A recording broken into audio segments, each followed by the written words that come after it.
Hey guys, this is Goderick again, and the reason I'm making another video is because I would like to let you know how to maximize the benefits of this.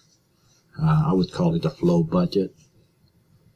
To maximize the benefits of this flow budget, you have to use all the benefits that it can give you. So as you can see, it's pretty much the same as what it was before, except that I just added some colors and stuff. So this time I left the zero base for comparison. So for zero based comparison, it will make it believe that you have $30 extra weekly. And as I mentioned before, if you actually put all those numbers down, that's not what really is happening in your bank account. So last time it was $40, right? For May 1. This time it's $10. Now, I'm not sure why did it change. It's probably because of the calculation. I probably did some change on the date. Last time, here's what happened. Last time I didn't put the April 25 $30 for budgeting. That's why it was $40 minimum for the bank for May 1st. Since I fixed that, it's actually only $10.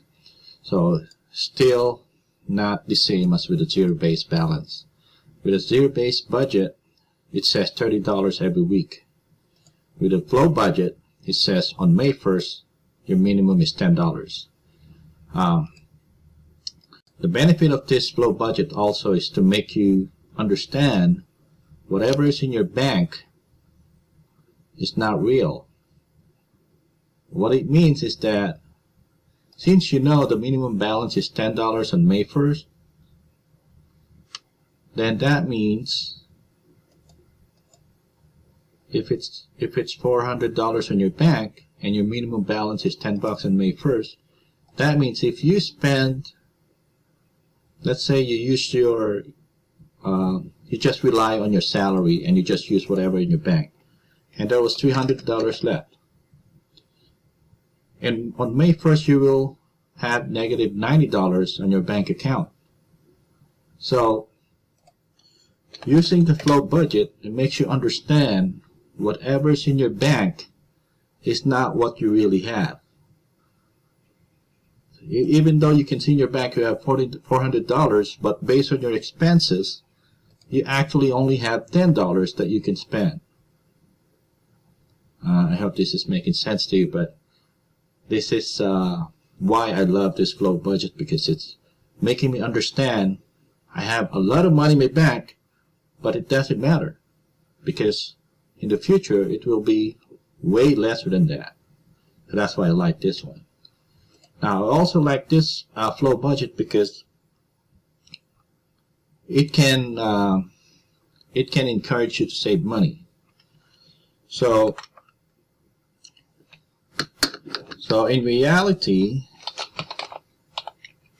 you don't have $400 in your bank. You only actually have $10. I call that savings, because even though I spend all of my money, I budgeted, I still have $10. So that's what I do.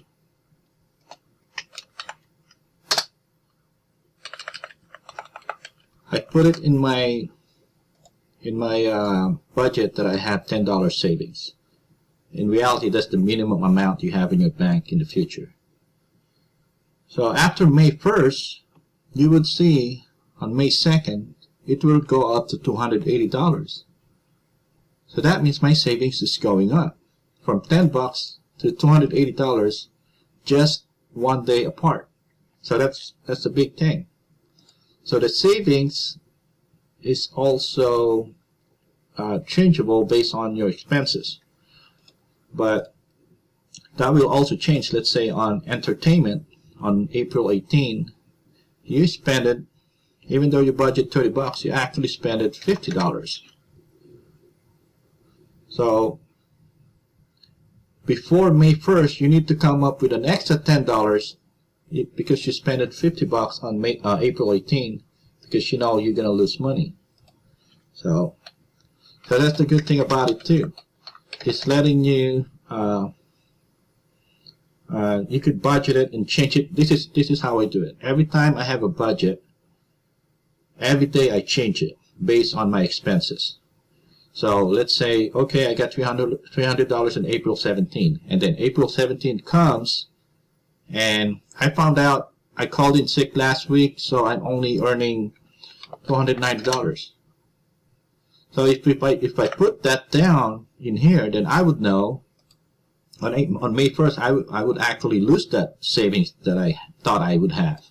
So also in this flow budget, it's allowing you to update the current changes and allow you to see what needed to be done and what's missing and what has to be added in the future for it to be balanced out or break even.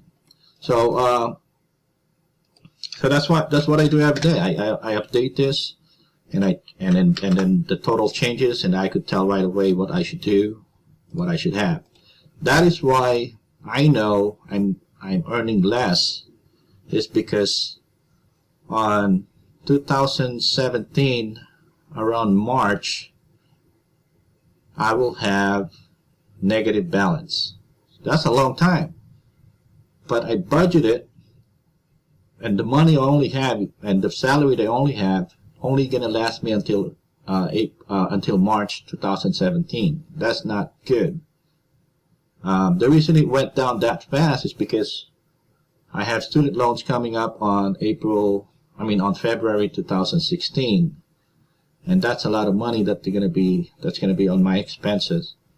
So that means I need to find a better job before February 2016 to cover up the additional expenses that I have.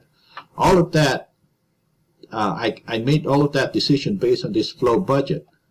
So this is going to help you out, because he will tell you, are you earning enough or not? Do you have enough money in your bank to cover up the rest or the future balances of your bank?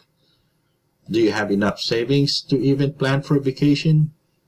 Do you think the $400 is what is enough for you to be able to go somewhere or eat out or something like that?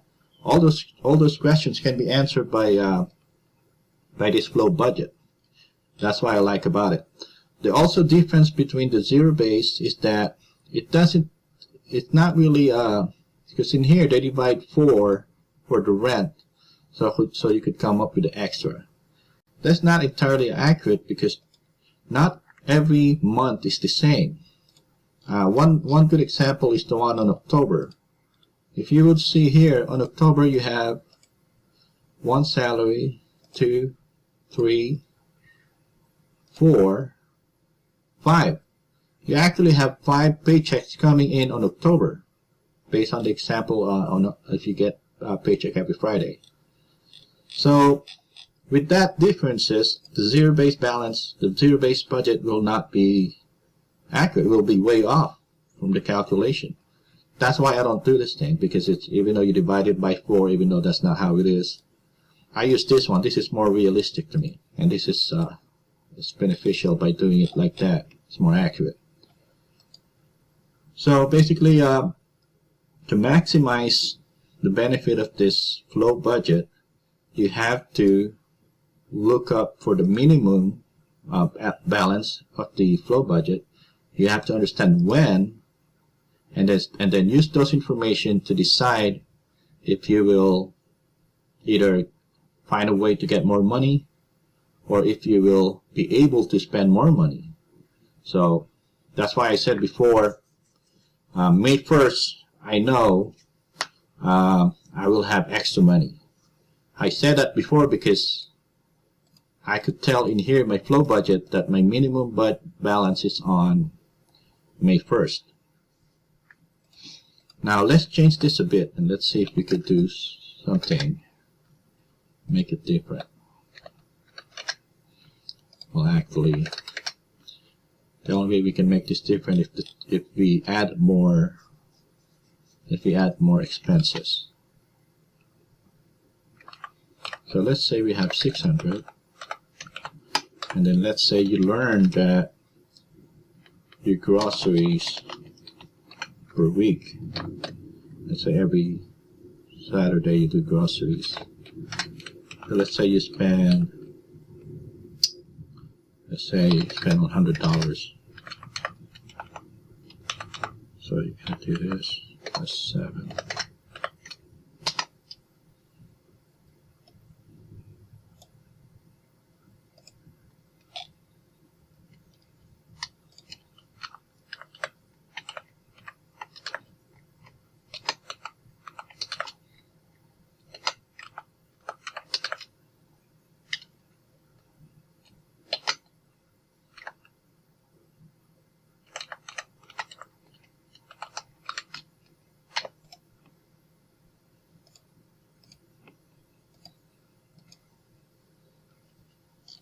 Now, let's say you added more expenses because you found out,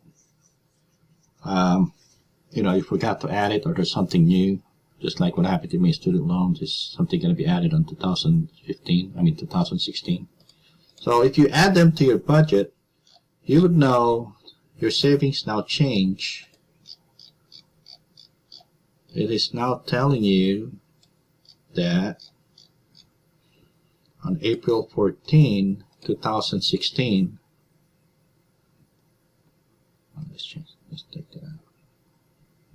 Let's do all March.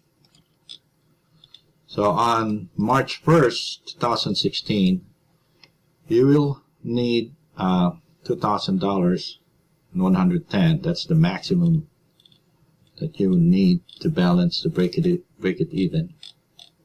But if you watch it, you will see that on July 25, that's when you're going to need that money. So in here, based on the flow budget, it's telling you that you need at least 2,110 before July 25, 2015. So you have April, May, June, July. You're actually less than 3 months. You need to come up with that money. So that's why this flow budget is also helpful, because it tells you if you're not earning enough and how much time you have to make it to break it even or to prepare for it. So that's basically what makes it more better, because it allows you to compare it by time, by amount, and understanding how much you need. So the zero-based budget doesn't tell you anything like that. It doesn't tell you anything about the time. It doesn't tell you anything about the date. It doesn't tell you anything about the amount. All you know is that you got $30 a week, and that's even wrong. So with a flow budget, it allows you to see more than what it should. So I guess I'm done. Alright, so if you have any questions, please comment, and I'll be answering it and make another video for it. Yeah, I usually do this only once in a while, like once a year or something. But since there's nothing to do today, so that's what I do. Alright, well, have a good day, everyone. Goodbye.